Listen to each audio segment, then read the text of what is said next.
안녕하세요. 오늘은 토공사의 일반적인 수량 산출과 최적 환산 계수에 대해서 살펴보겠습니다. 오늘 말씀드릴 내용은 첫 번째로 토공사의 주요 산출 항목에 어떤 것이 있는지 보고, 두 번째로 잔토 처리 등에서 적용하는 최적 환산 계수에 대해서 살펴보도록 하겠습니다. 자, 먼저 토공사의 주요 산출 항목입니다. 토공사에서 산출해야 되는 항목은 표토 처리, 덮하기, 되메우기, 잔토 처리, 흙 도두기가 있습니다.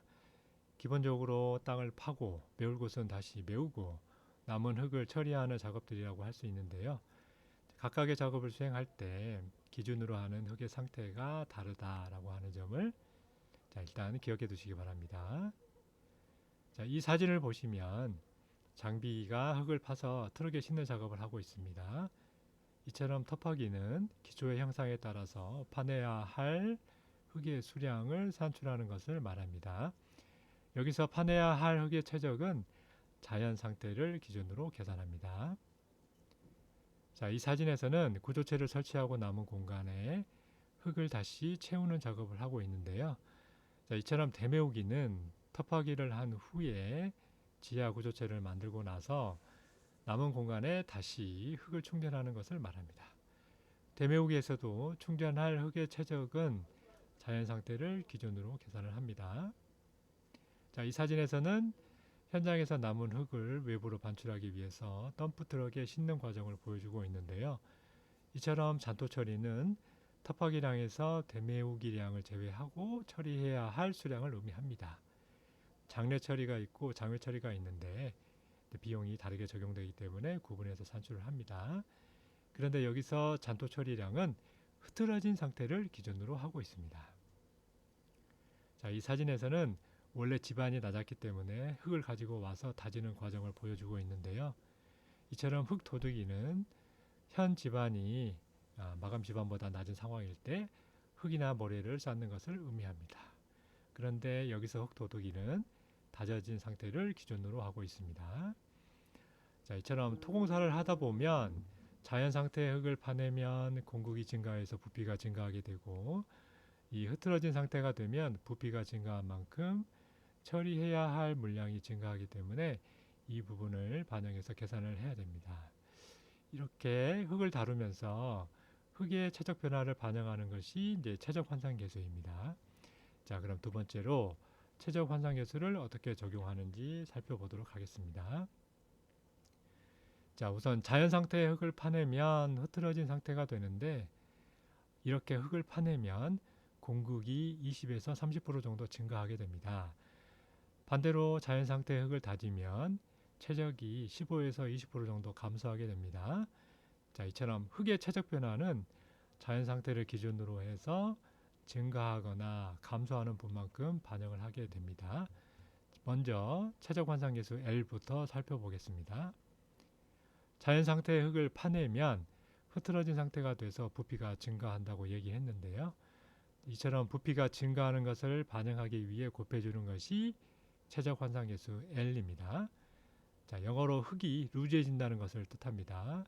그래서 L은 자연 상태의 최적을 기준으로 흐트러진 상태가 되었을 때 늘어나는 부피의 비를 의미합니다. 이걸 식으로 쓴다면 흐트러진 상태의 최적을 자연 상태의 최적으로 나눈 것이 되겠죠. 두 번째로 최적 환산 계수 C를 살펴보겠습니다. 자연 상태의 흙을 다지면 부피가 감소한다고 얘기했습니다. 이 부피가 감소하는 것을 반영하기 위해 곱해주는 것이 최적 환산 계수 C입니다. 영어로 흙이 콤팩트해진다는 것을 뜻합니다. 그래서 C는 자연 상태의 최적을 기준으로 해서 다져진 상태가 되었을 때 줄어드는 부피의 비를 의미합니다. 식으로는 다져진 상태의 최적을 자연 상태의 최적으로 나눈 것이 되겠죠. 자, 그래서 정리하면 터파기와 대메우기량을 산출할 때는 자연 상태를 기준으로 하지만 자연 상태와 흙도둑이는 각각 흐트러진 상태와 다져진 상태를 기준으로 하기 때문에 각각 토량 환산 계수 L과 토량 환산 계수 C를 곱해서 수량을 산출해야만 합니다. 자, 이번에는 이런 문제를 한번 생각해 보겠습니다. 자, 10m 제곱의 면적에 다짐 상태로 50cm 두께로 흙터 도두기를 하려면 흐트러진 상태의 흙이 얼마나 필요할까? 단, 이 흙의 토량 환산 계수로 L은 1.2, C는 0.9를 곱하는 것으로 계산하는 걸로 하겠습니다. 자, 우선 터 도두기한 상태의 흙은 다져진 상태를 기준으로 하기 때문에 다져진 상태의 흙이 얼마나 필요한지 먼저 계산해 보겠습니다.